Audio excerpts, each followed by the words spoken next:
အားလုံးပဲမင်္ဂလာပါ Asset Education Channel ကနေပြန်လည်ကြိုဆိုလိုက်ပါတယ်ကျွန်တော်ဒီနေ့မှာတော့ Quizizz ရဲ့အပိုင်း3ကို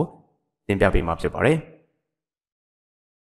Okay ဒီနေ့ဗီဒီယိုမှာတော့ new lesson လေးကိုလုပ်ပြမှာဖြစ်ပါတယ် Okay ကျွန်တော်တို့ new lesson ရဘေးချိန်မှာသုံးမလဲဆိုတော့ကျွန်တော်တို့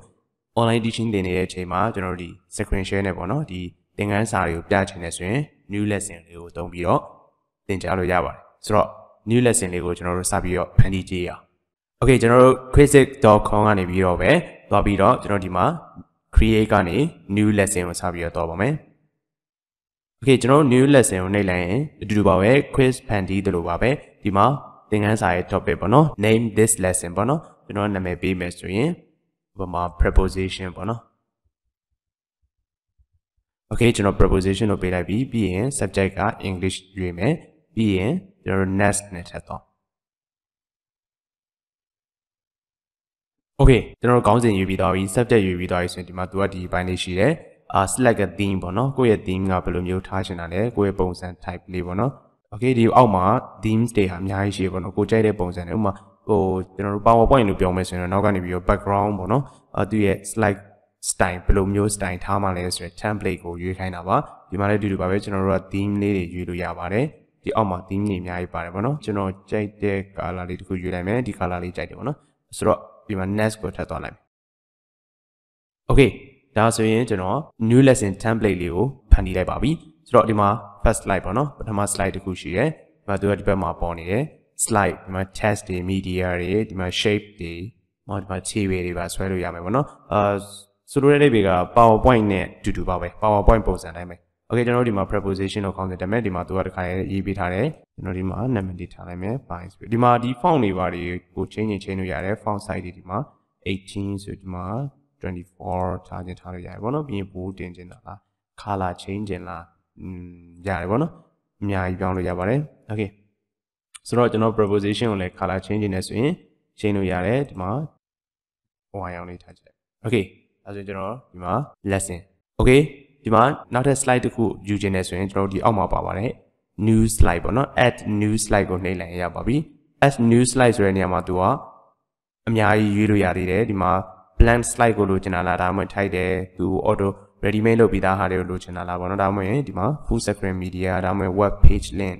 တွေကို share ထားချင်တာလားဒါမှမဟုတ်ဒီမှာအောက်မှာ multiple choice question type တွေနဲ့တစ်ခါလေးလုပ်ချင်တာလား fill in the blanks တွေလုပ်မလားပေါ့နော်ဒါလေးရှိတယ်ဒါမှမဟုတ်ဘဲနဲ့ကျွန်တော်တို့ကဒီ blank slide လေးကိုလိုချင်တယ်ဆိုရင်လည်းဒီမှာ blank slide လို့ရွေးပေးလိုက်မယ်ဒါဆိုရင် blank ရပြီပေါ့နော်အဲ့မှာကျွန်တော်တို့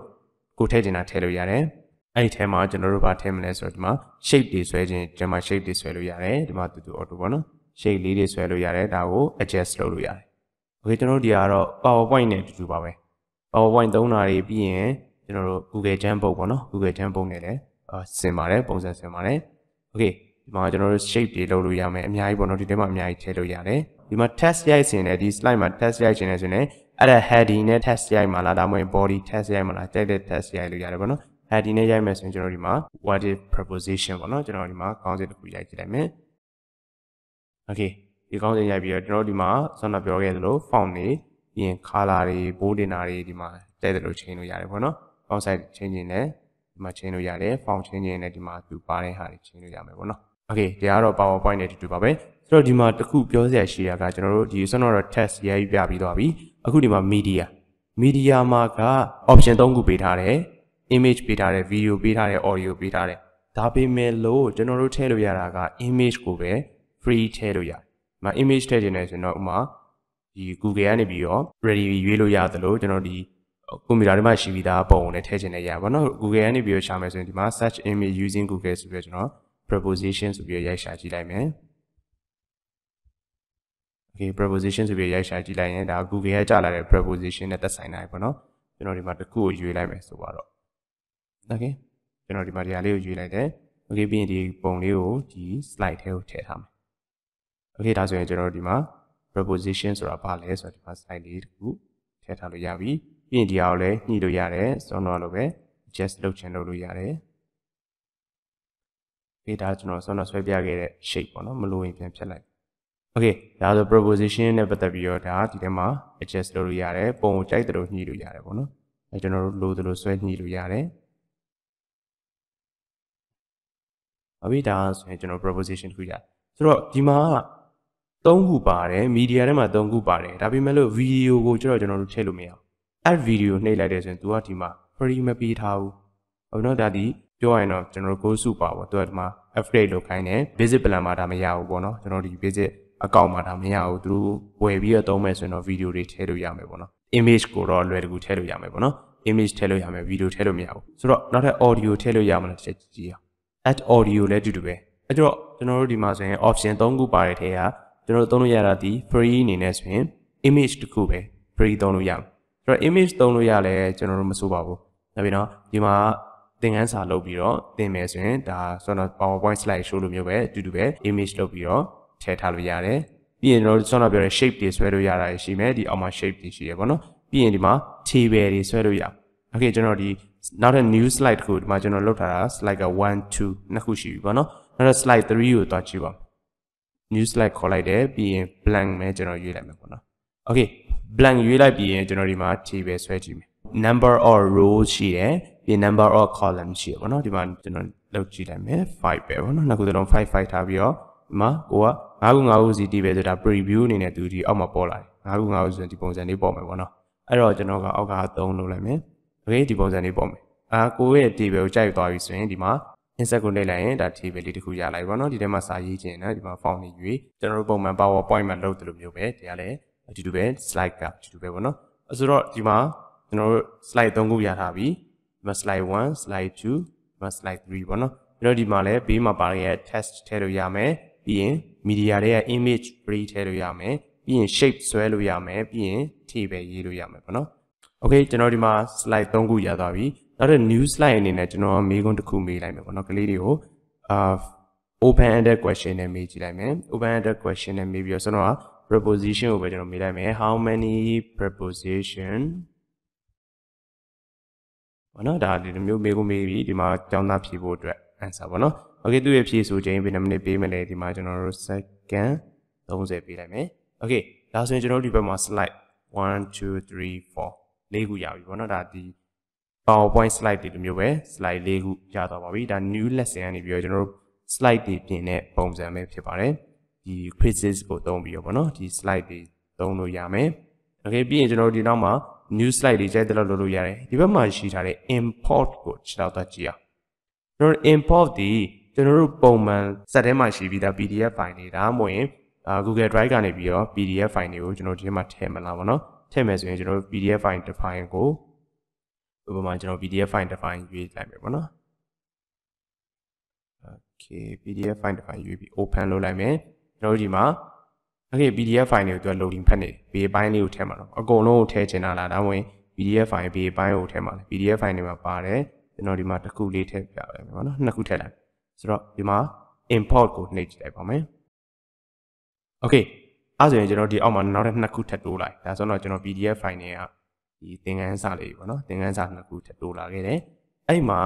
import ကနေပြီးတော့ကျွန်တော်တို့အကြောင်း Google Drive မှာသင်ထားရတယ်သုံးလို့ရတယ်လို့ဒီမှာ PowerPoint ပေါ့နော်ကိုယ့်ရဲ့ PowerPoint ကနေပြီးတော့ PowerPoint လုပ်ပြီးသားကိုလည်းဒီထဲမှာလာထိုးခြင်းလည်းရတယ်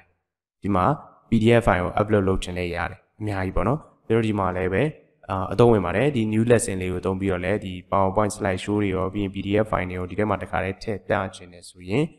ready made လုပ်ထားပြီးသားပါနော် template တွေလည်းရွေးလို့ရတယ်ဒီ Quizizz ထဲမှာပဲပေါ့နော်အစုံလုပ်လို့ရတာဖြစ်တယ်ဆိုတော့ဒါ Quizizz ထဲမှာပါတဲ့ new lesson လေးကိုသုံးပြီးတော့ slide show တခုပေါ့နော် slide တွေဖန်တီးရဖြစ်တယ်ကျွန်တော်ဒီဟာကိုအကုန်လုံးသုံးပြီးသွားပြီဒါတွေကျွန်တော်တို့လုပ်လို့ပြီးသွားပြီသဘောကျသွားပြီကိုယ်စိတ်တိုင်းတာဖြစ်သွားပြီဆိုရင်ကျွန်တော်ဒီဘက်ကဘေးက save လေးကိုနှိပ်လိုက်ပါ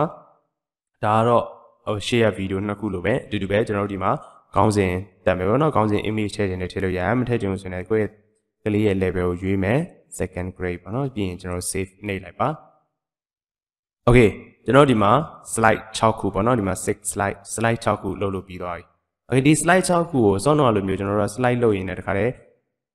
zoom ကနေ share တင်ခြင်းလည်းရတယ်ဒါမှမဟုတ်ဒီမှာကျွန်တော် assign homework ကိုတခါတည်းလုပ်ပြလိုက်တော့မယ် okay assign homework အနေနဲ့အင်စာအနေနဲ့ဘယ်လိုပြီးမလဲဆိုရင်ကျွန်တော်ဒီမှာ assign homework လေးကိုတစ်ချက်နှိပ်လိုက်မယ်အဲ့တော့ကျွန်တော်တို့ဒီအခုပေးလိုက်တဲ့ new slide တွေကိုသူတို့လေ့လာခြင်းဘယ်နှစ်နာရီပေးမှာလဲပေါ့နော်ဒီမှာ ရက်စွဲသတ်မှတ်လို့ရတယ်ဘယ်နှစ်ရက်မတိုင်ခင်ထိအောင်လေ့လာလို့ရမယ်ဘယ်နှစ်နာရီဒီမှာအချိန်တွေထည့်လို့ရပါတော့ပြီးရင် PM AM ရွေးလို့ရမယ်ပြီးရင်ဒီမှာနာရီရွေးလို့ရမယ် Okay အဲ့လိုမျိုးရွေးပြီးသွားပြီသူ့ကိုဘေးချိန်ထိအောင်အချိန် limit ပေးပြီးသွားပြီဆိုရင်ကျွန်တော်ဒီမှာ continue ကိုနှိပ်လိုက်ပါ continue ကိုနှိပ်လိုက်ပြီဆိုရင်ကျွန်တော်ဒီပုံစံလေးရောက်လာအဲ့တော့ဒါလေးကိုကျောင်းသားစီကိုဘယ်လို share မှာလဲဆိုတော့ကျွန်တော်ဒီမှာပါတယ် copy link ပေါ့နော်ဒီမှာ Google Classroom တွေပါတယ်ပို့ချင်တယ်ဆိုရင်ဒီမှာ Google Classroom တွေတိုင်းရိုက်ပါတယ်ဒီမှာ Microsoft Teams နဲ့ share လို့ရတယ် Twitter တွေ share လို့ရတယ်ဒါမှမဟုတ်ဘဲနဲ့ကျွန်တော်တို့ Messenger group တွေ Viber group တွေ Facebook တွေကနေပြီး share ချင်တယ်ဆိုရင်ကျွန်တော်ဒီမှာ copy link လေးယူလိုက်ပါပြီးရင်ကိုယ့်ရဲ့ Messenger တော့၎င်းဒါမှမဟုတ် Zoom chat box မှာတော့၎င်းကိုကျောင်းသားစီကိုပို့မဲ့ social media မှာတွားပြီးတော့ paste လုပ်ပြီးတော့ဒီ link လေးကိုပို့လိုက်လို့ရတယ်သူတို့ကအဲ့ link လေးကိုနှိပ်ကြည့်လိုက်ရင်အစောတော့ကျွန်တော်တို့လုပ်ခဲ့တဲ့ slide တွေကိုသူတို့မြင်ရမယ်ပြီးရင် question တွေကိုလည်းသူတို့မြင်ရမယ်အဲ့ထဲမှာဝင်ရေးပြီးတော့သူတို့ပြန်ပြီးတော့ပို့လို့ရမှာဖြစ်ပါတယ်ဆိုတော့ဒါက